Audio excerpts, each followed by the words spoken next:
প্রিয় দর্শক, আসসালামু আলাইকুম। আপনাদের তৃতীয় শ্রোতা নিয়ে শুরু করছি আমাদের আজকে নতুন একটি ভিডিও।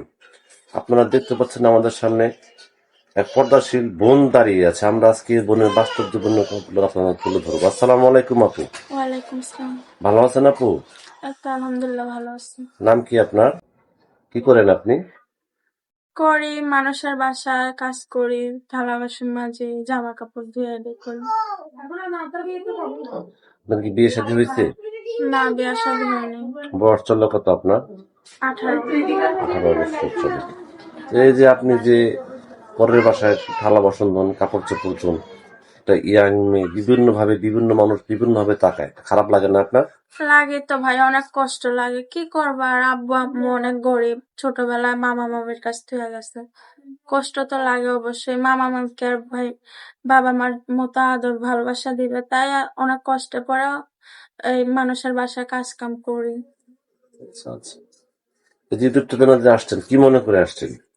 আসছে মামা মামির অত্যাচার আর ভালো লাগে না, ভালো একটা মনের মতো মানুষ পাওয়ার জন্য প্রতিবেদন আসছি, যেন আমার পাশে থাকে, আমার দায়িত্ব নেয়, আমাকে ভালোবাসে, সেজন্য আসছে। বিয়ে শাদী হয়েছে? না, বিয়ে শাদী হয়নি। বয়স চললো কত আপনার? 18। 18 বছর।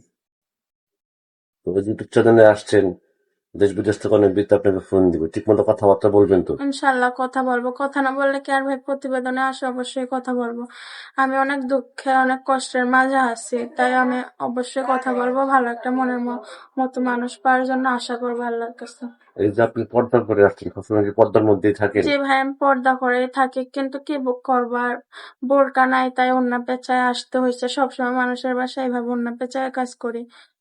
নামাজ কালাম পড়তে পারেন? হ্যাঁ, অবশ্যই নামাজ পড়ি, কোরআন শরীফ পড়ি, সময় পাই লেখাপড়া না সবে করছেন? পড়ি। লেখাপড়া করছিলাম, আব্বু আম্মু যখন কাছে ছিল তখন 2 পর্যন্ত লেখাপড়া করেছিল। আচ্ছা আচ্ছা।